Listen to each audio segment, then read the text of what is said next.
Dear students, ഇന്ന് നമ്മൾ Stephen Hawking എന്ന മഹാനായ ശാസ്ത്രജ്ഞനെക്കുറിച്ചാണ് പഠിക്കാൻ പോകുന്നത്. അദ്ദേഹത്തിന്റെ ജീവിതം, വെല്ലുവിളികൾ, നേട്ടങ്ങൾ എന്നിവയെക്കുറിച്ച് നമുക്ക് ഈ ക്ലാസ്സിൽ വിശദമായി ചർച്ച ചെയ്യാം. ആമുഖം: നമ്മുടെ ക്ലാസ് തുടങ്ങുന്നതിനു മുമ്പ് ഡോക്ടർ എ.പി.ജെ. അബ്ദുൽ കലാമിന്റെ ഒരു വാക്യം ഓർക്കാം: ഓരോ വ്യക്തിയും അവനവന്റേതായ രീതിയിൽ അതുല്യനാകണം. ജീവിതത്തിൽ ഒരുപാട് പ്രതിസന്ധികളെയും പരിമിതികളെയും അതിജീവിച്ച് തങ്ങളുടെ അതുല്യത തെളിയിച്ച ഒരുപാട് പേരുണ്ട്. അങ്ങനെയുള്ള ഒരാളാണ് സ്റ്റീഫൻ ഹോക്കിംഗ്. സ്റ്റീഫൻ ഹോക്കിംഗ് ജീവിതം ഒരു അതിജീവന കഥ. 1. ജനനം, ബാല്യം, വിദ്യാഭ്യാസം. സ്റ്റീഫൻ വില്യം ഹോക്കിംഗ് 1942 ജനുവരി 8 ഇംഗ്ലണ്ടിലെ ഓക്സ്ഫോർഡിൽ ജനിച്ചു. അദ്ദേഹത്തിന്റെ ജനനം ആധുനിക ശാസ്ത്രത്തിന്റെ പിതാവായ ഗലീലിയോയുടെ മരണത്തിന്റെ 300-ാം വാർഷികത്തിലായിരുന്നു. ഹോക്കിങ്ങിന്റെ മാതാപിതാക്കൾക്ക് വലിയ സാമ്പത്തിക ഭദ്രതയില്ലായിരുന്നെങ്കിലും വിദ്യാഭ്യാസത്തിന് അവർ വലിയ പ്രാധാന്യം നൽകി. അദ്ദേഹത്തിന് വെസ്റ്റ്മിൻസ്റ്ററിലെ ഒരു പ്രശസ്തമായ സ്കൂളിൽ പഠിക്കാൻ അവസരം ലഭിച്ചെങ്കിലും അസുഖം കാരണം സ്കോളർഷിപ്പ് പരീക്ഷ എഴുതാൻ കഴിഞ്ഞില്ല. അതിനാൽ അദ്ദേഹം സെന്റ് ആൽബൻസ് സ്കൂളിൽ ചേർന്നു. ചെറുപ്പത്തിൽ സ്റ്റീഫൻ ഒരു സാധാരണ വിദ്യാർത്ഥിയായിരുന്നു. വായിക്കാൻ പഠിക്കാൻ അദ്ദേഹത്തിന് മടിയായിരുന്നു. കൂടാതെ അദ്ദേഹത്തിന്റെ കൈയക്ഷരം വളരെ മോശവുമായിരുന്നു. എങ്കിലും 8-ാം വയസ്സിൽ ഒരു ശാസ്ത്രജ്ഞനാകാൻ അദ്ദേഹം ആഗ്രഹിച്ചു. അദ്ദേഹം കൃത്യമായ ഉത്തരങ്ങൾ ലഭിക്കുന്ന ഗണിതശാസ്ത്രവും ഭൗതികശാസ്ത്രവും പഠിക്കാൻ ഇഷ്ടപ്പെട്ടു. അതിനാൽ തന്റെ പിതാവിന്റെ നിർദ്ദേശങ്ങളെ അവഗണിച്ച് മെഡിസിൻ പഠിക്കാതെ ഫിസിക്സ് തിരഞ്ഞെടുക്കാൻ തീരുമാനിച്ചു.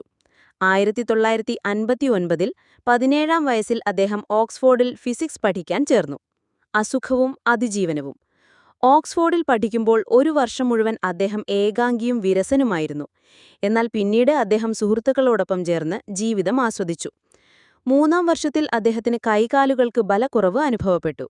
പിന്നീട് 1963-ൽ 21-ാം വയസ്സിൽ അദ്ദേഹത്തിന് അമയോട്രോഫിക് ലാറ്ററൽ സ്ക്ലീറോസിസ് എന്ന അപൂർവ രോഗം സ്ഥിരീകരിച്ചു.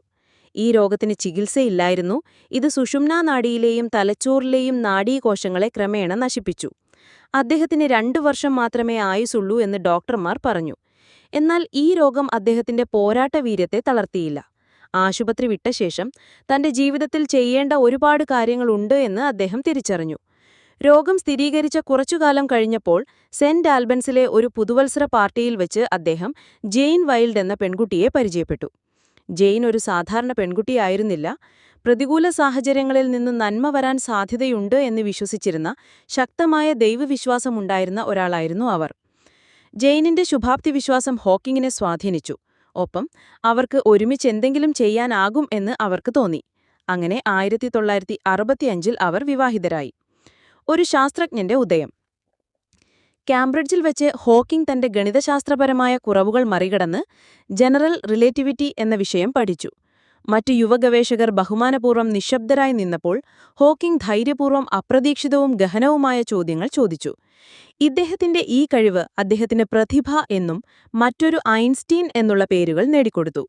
1980-ൽ സാമ്പത്തിക ആവശ്യങ്ങൾക്കായി അദ്ദേഹം ഒരു പുസ്തകം എഴുതാൻ തുടങ്ങി.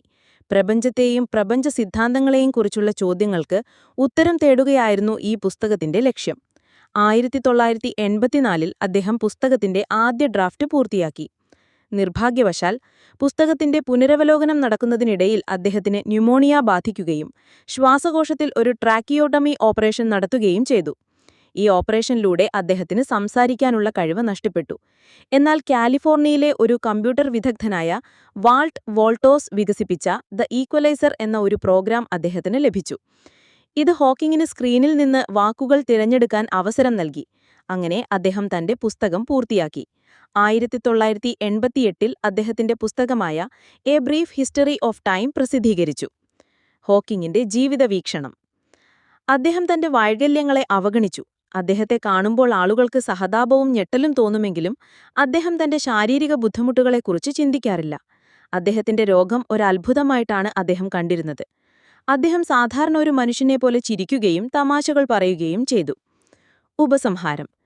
ഇംഗ്ലീഷ് ശാസ്ത്രജ്ഞനായ ഹോക്കിംഗ് അമയോട്രോഫിക് ലാറ്ററൽ സ്ക്ലീറോസിസ് എന്ന അസുഖം ബാധിച്ച് ചക്രകസേരയിലായിരുന്നെങ്കിലും ഭൗതികശാസ്ത്രത്തിന്റെ ഒരു സൂപ്പർനോവ ആയി മാറി. അദ്ദേഹത്തിന്റെ ജീവിതം പ്രതിസന്ധികളെ പുഞ്ചിരിയോടെ നേരിടാനും പരിമിതികളെ അതിജീവിച്ച് ലക്ഷ്യത്തിലെത്താനും നമ്മെ പ്രചോദിപ്പിക്കുന്നു. ഇനി നിങ്ങൾക്ക് എന്തെങ്കിലും സംശയങ്ങളുണ്ടെങ്കിൽ ചോദിക്കാം.